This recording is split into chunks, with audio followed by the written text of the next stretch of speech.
Time to take a look at another fancy Forge World war machine. Let's see what the Knight Atrapos can do for us.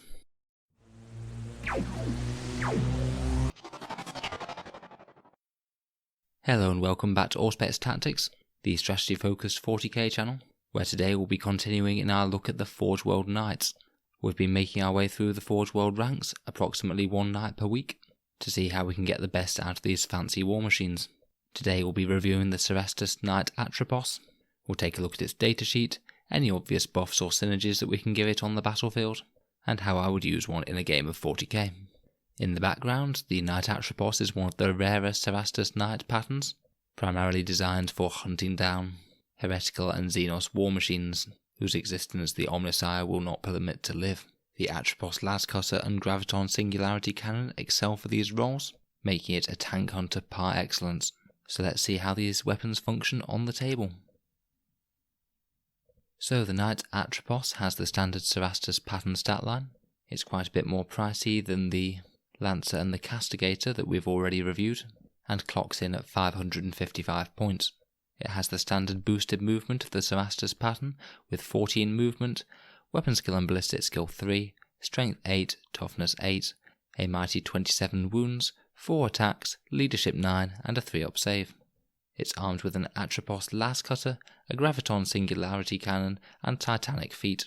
It doesn't have any options and can't take any upgrades. So what do those arcane sounding guns do? Firstly, the Graviton Singularity Cannon has a range of 36 inches and you can either fire it on Contained or Singularity. If you fire it on Contained mode, it's 36 inch range, strength 8, AP minus 3, damage 3. So sort of similar to firing a bunch of las fusils if you're using Space Marine Eliminators for example. If you fire it on Singularity mode, it's a flat upgrade. Instead of being heavy 4, it's heavy 4 plus d6. So you're going to get somewhere between 5 and 10 shots out of this thing. Its strength jumps up to strength 14, AP is minus 4, and damage is 3 still. However, this is somewhat like overcharging a plasma weapon, because every time you fire it on Singularity mode, you roll a dice. On a roll of 1 to 3, you suffer d3 mortal wounds. So on average, activating this thing will cost you 1 mortal wound on your knights per turn. To be honest, I think I'd be quite tempted to fire this on Singularity mode if I'm aiming at any big hard targets. The Contain mode isn't awful, and you could keep it if you're fairly certain that it will deal with the target anyway. But seeing as this knight is so expensive, you really need something that's going to do a decent number on enemy vehicles or other super heavies. And the Contain mode just isn't great value for how much you're paying for this knight. So I'd go into it assuming that most of the time you're going to be firing on Singularity mode. Fired on Singularity mode, the Graviton Singularity Cannon will do an average of 12.5 wounds to your standard toughness 7 3-up save vehicle, or an average of 6 or 7 wounds against an Imperial Knight with a 5-up invul save. So that's fairly solid firepower overall, but keep in mind that you will be expending some of your own wounds to access this kind of firepower. Its other weapon is the Atrapos Lascutter. This is mainly a melee weapon with strength 6, AP minus 4 and flat damage 6, so it's basically a Reaper chainsword with an extra AP minus 1. However, if you target a vehicle or monster with it, you can re-roll the wound roll. This is decently powerful, particularly against enemy knights, where on average you'll do about 18 wounds to an enemy knight with your 4 attacks because they're very reliable, or about 14 wounds to another vehicle or monster that doesn't have an invul save. You can also fire this weapon in the shooting phase at short range. It's heavy 1, range 9 inches, strength 12, AP minus 4 and damage 6, and again you can re-roll the wound roll against a vehicle or monster unit, so a nice little extra sting in the tail before you charge in and hopefully put it to work again. Now the Atrapos has one key special rule, which is the Macro Extinction Protocol. This basically makes it better at fighting Titanic units, so particularly great at dealing with other knights for example. When you're resolving an attack against a Titanic unit, add 1 to the hit roll, whether you're fighting in melee or shooting at range. This means he's really going to be great at dealing with enemy super heavies, and that's why the Atrapos Lascutter has quite such a high conversion rate when you're fighting with it in melee.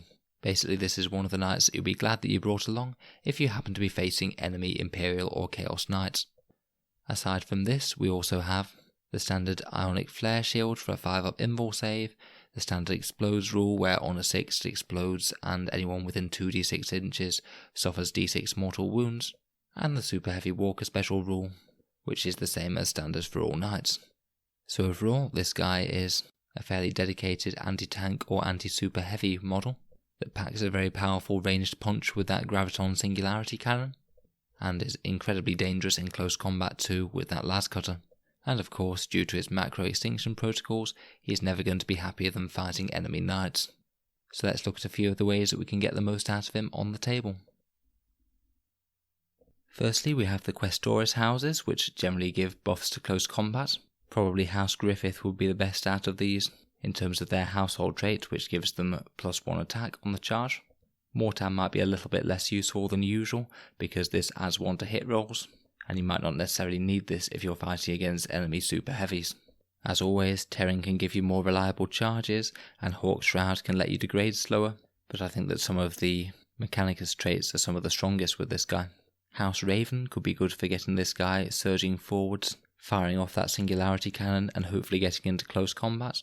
If you combined their Advance and Full Tilt stratagem, you could potentially move 14 plus d6 inches, still fire off your guns, and then hopefully make a charge to get the most out of his melee and shooting profiles. House Tyrannus is always decent with a 6-up Feel No Pain type save against incoming attacks, though it's a shame it doesn't work against mortal wounds for that Singularity Cannon slightly overcharging. House Volker's Firestorm protocols might come in handy. They can be a bit situational, but particular for that Lascutter when you're shooting within 9 inches. There's a very good chance that you will be targeting the closest model, so reroll 1s to hit certainly don't hurt against that. I think it might be Crass that has the best synergy with this guy though. It'll allow you to reroll hits in the first round of close combats, or at any point versus Titanic models. It should mean that you're getting the vast majority of your attacks converted as hits, particularly if you're fighting Titanic models between this guy's and Crass special rules. Hitting on 2s, rerolling 1s is pretty reliable. The Warlord trait and relic for Crass are also pretty decent on this guy. First Knight, allowing him to reroll 1s when shooting and in melee, will help get you the most out of his nasty war gear. And the Headsman's Mark, giving an extra damage or 2 damage against Titanic units, will soup up this guy's anti-armor abilities even more.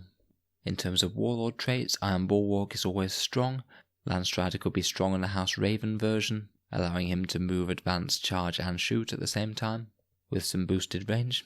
For the relics, Sanctuary could give you a 5-up save in close combat, not too bad if you are planning on tangling with enemy knights, and the Armour of the Sainted Ion could give you a 2-up save against ranged attacks, helping keep this guy even safer, which you certainly want to do, seeing as he is quite an expensive knight.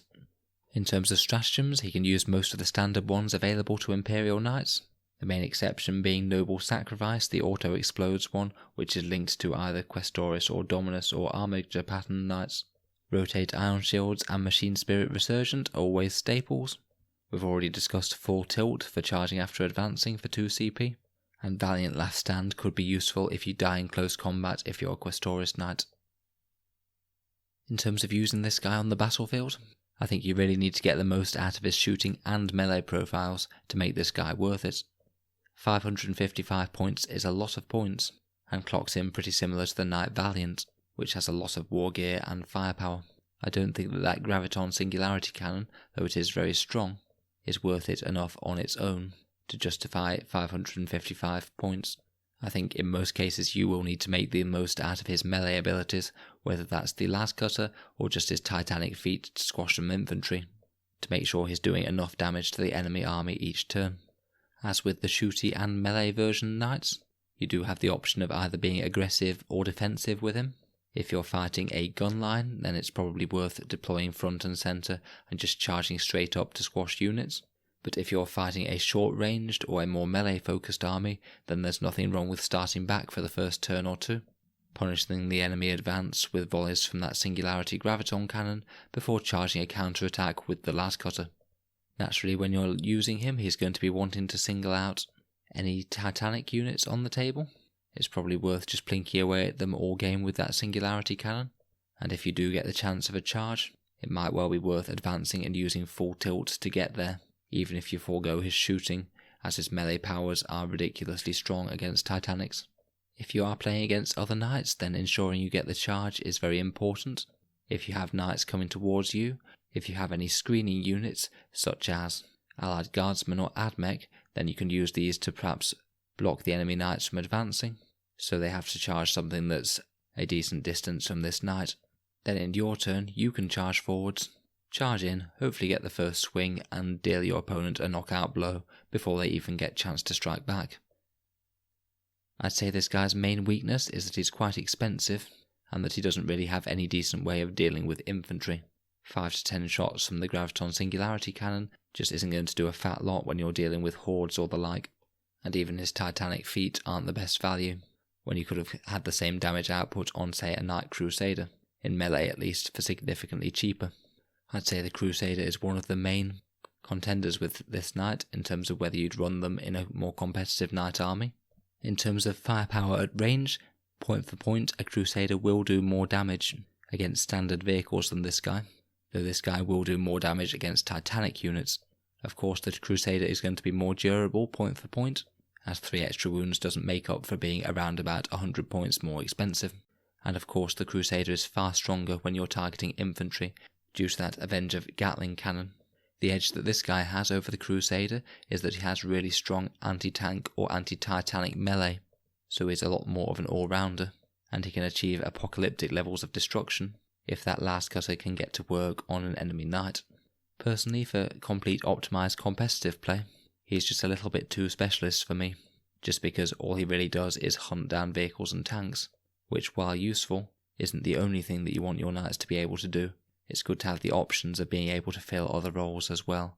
But in certain matchups, this guy will absolutely dominate. He certainly has the tools to wipe out enemy vehicles all game long if he's left unchecked.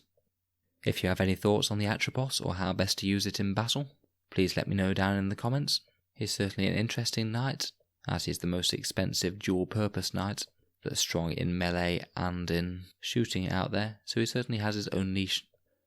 Thank you for watching another Auspex Tactics video. Feel free to subscribe if you'd like to see more knight videos like this.